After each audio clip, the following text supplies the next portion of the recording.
یه ظرف یک بار مصرف ماست بردار، بیا برای روز مادر توی خونه بدون اینکه نیاز به مهارت خامه کشی داشته باشی این کیک ها و کاپ کیک های شکلاتی رو درست کنیم.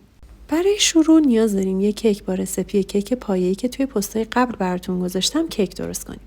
توی ظرف یک بار مصرفمون شکلات ذوب شده و معماری شده رو می‌ریزیم و اون رو همه جای کار خوب می‌غلطونیم تا کاملا شکلاتی بشه. بعد اضافات شکلات رو میگیریم و توی یخچال میذاریمش. برای گلدون‌های کوچیک هم باید دقیقاً این کار رو توی ظرف‌های کاپ کیک انجام بدیم. میتونید از لیوان‌های کاغذی هم استفاده کنید.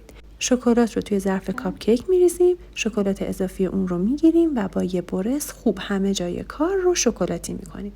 این کار رو بچه‌ها باید 3 بار انجام بدیم که گلدونای شکلاتیمون مستحکم باشه و موقع جابجاییشون نشکنه. یعنی هر بار که ظرف مورد نظرتون رو شکلاتی کردید اون رو توی یخچال بذارید، بیرون بیاریدش و با برس خوب مجدد شکلات ذوب شده بهش بزنید و همونطور که گفتم این کار رو 3 بار انجام بدید که دیواره محکمی داشته باشید.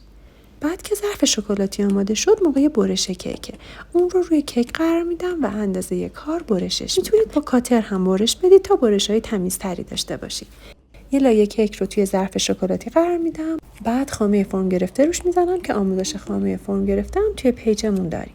بعد هر مغز دلخواهی یا میوه دلخواه روی کار میریزیم، مجدد یه لایه دیگه کیک و همین کار رو تکرار میکنیم. یعنی خامه فرم گرفته، گردو و هر مغزی که دوست داشتیم.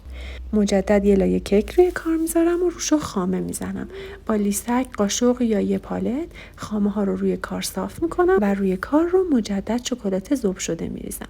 با قلمو خوب شکلات رو همه جای کار پخش میکنم و توی یخچال میذارمش. بعد از اینکه نیم ساعت توی یخچال موند از یخچال بیرون میارمش، یه ظرف رو روش میذارم و وارونش میکنم.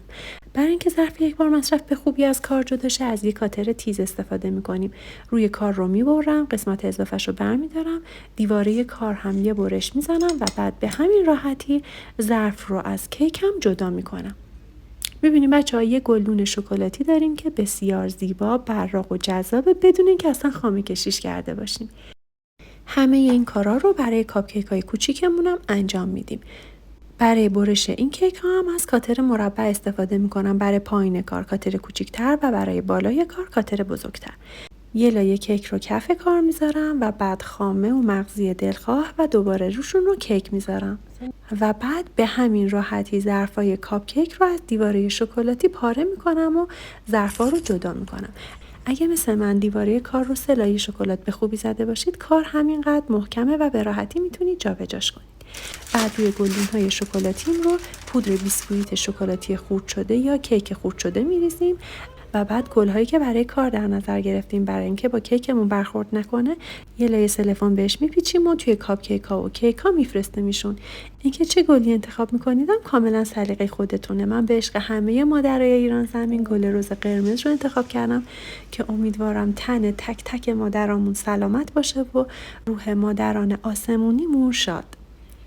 در نهایت هم برای اینکه یه روبان به گلدونمون بزنم پشت روبان رو شکلاتی کردم و به این حالت کیکمون آماده شد. پیشا پیش روزت مبارک بانوی قدرتمند ایران زمین.